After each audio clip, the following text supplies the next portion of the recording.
Alright, hello. Welcome to my top 5 prospects video. This is just, I'm not trying to pick anyone else like that major channels are picking.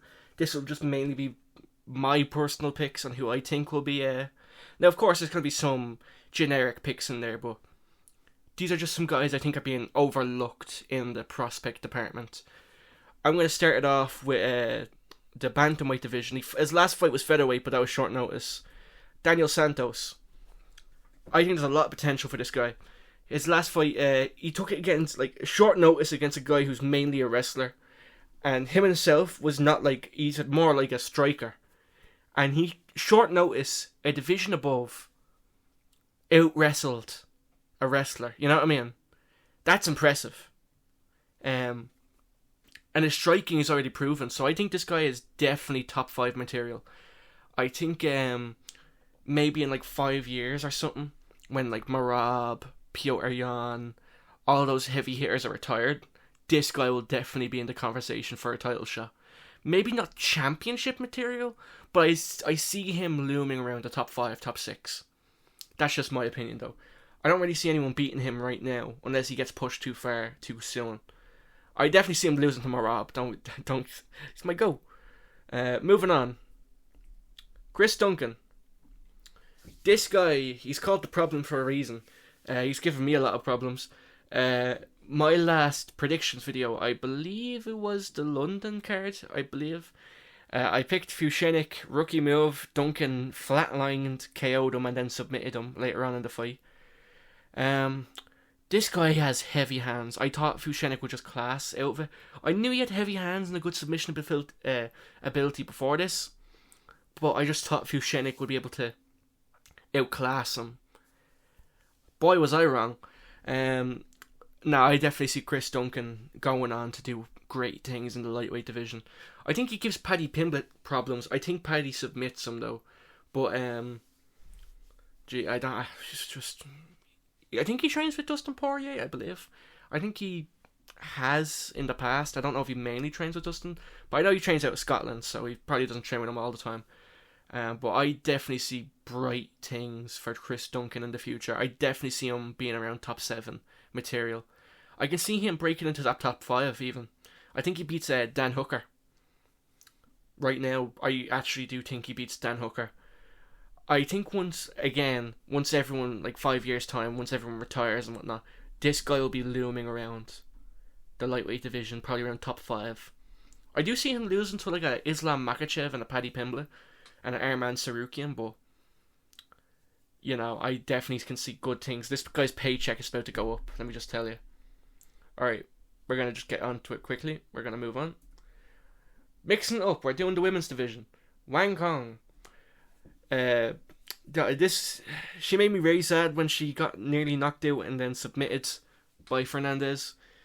I think that was just a case of her believing in her own hype and she got overconfident. It was a very, very, very disappointing night, let me just say. I definitely do think she still has potential to be top 5. I just think she needs to humble herself and get a good training camp and actually learn how to wrestle and whatnot and not just strike. But if she does that, she's not even top 5. I think she's championship material. She's beaten Shevchenko in kickboxing. That's great. If she learns how to wrestle decently or get wrestling defense, she's definitely championship material. I just think she needs to work on her ego and wrestling defense. But moving on, we're going to go to a very generic pick right now. Kevin Villos. I saw a Bedtime MMA talk about him. I didn't want to choose the same. I know he just uploaded a video with prospects. I didn't want to do the same prospects. But this guy is undeniable. This is a future featherweight champion. There's literally no debate about it. Unless maybe he's just been fighting cans all his career. He fights exactly like Taporia. Now watch. He probably is chinny. But if he's not chinny, this guy is going to be featherweight champion. Once Volk retires, this guy's featherweight champion. I'm not joking. It's undeniable. This kid's a fucking marauder, dude. He's undeniable. If there's anyone stuck to put into it, it's Kevin Villos. Like, just say it to your friends. Just Kevin Villos. He will be at least top 3, in my opinion. He gives a lot of people problems. But moving on.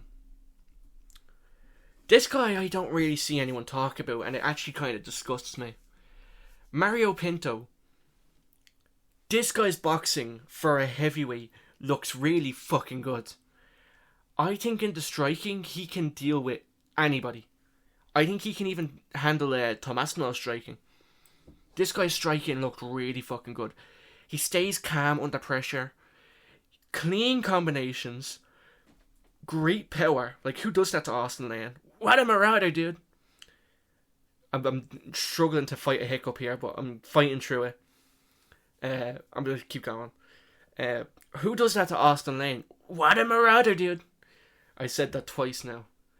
Jesus, I'm fucking dying over here. This is giving me heartburn. Alright, fuck this.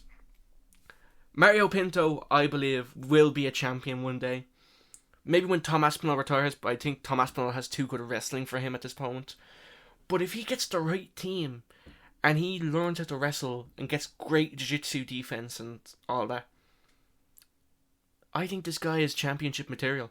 I genuinely do think, and he's only had one fight in the UFC, I think. But damn, you know, I really see bright things for this kid.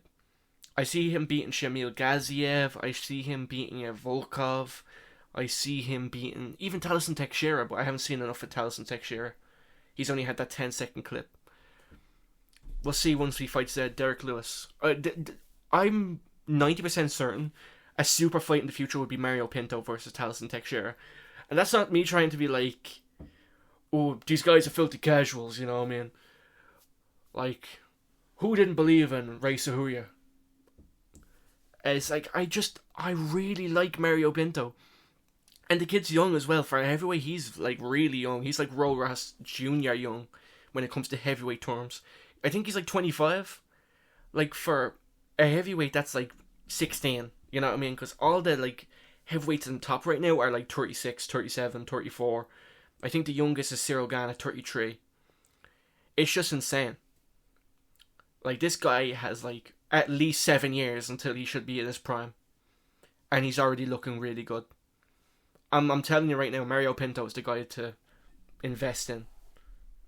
And I don't condone gambling. Before YouTube has a hissy fit, I don't condone it. But this guy is a fucking marauder, dude. Yeah, that's been my prospects videos. If anyone has any recommendations for me to check out, please let me know. I always love looking for prospects. I don't really like getting into like 38-year-old fighters and then being really sad when they retire. I like talking about these guys because I know they're going to be here for a while. Unless they're like an Ilya Topuria and want to retire by the time they're 30. I am excited for the future of the heavyweight division. I think him and Taliesin Teixeira are going to do great things, but I didn't want to name Taliesin Teixeira because he's ranked right now. I mean, he's only had one fight, but he's ranked. I don't know what this fucking story is with that.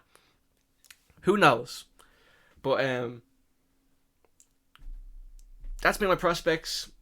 Obviously I would have mentioned Lona Kavanagh, but Bedtime mentioned him.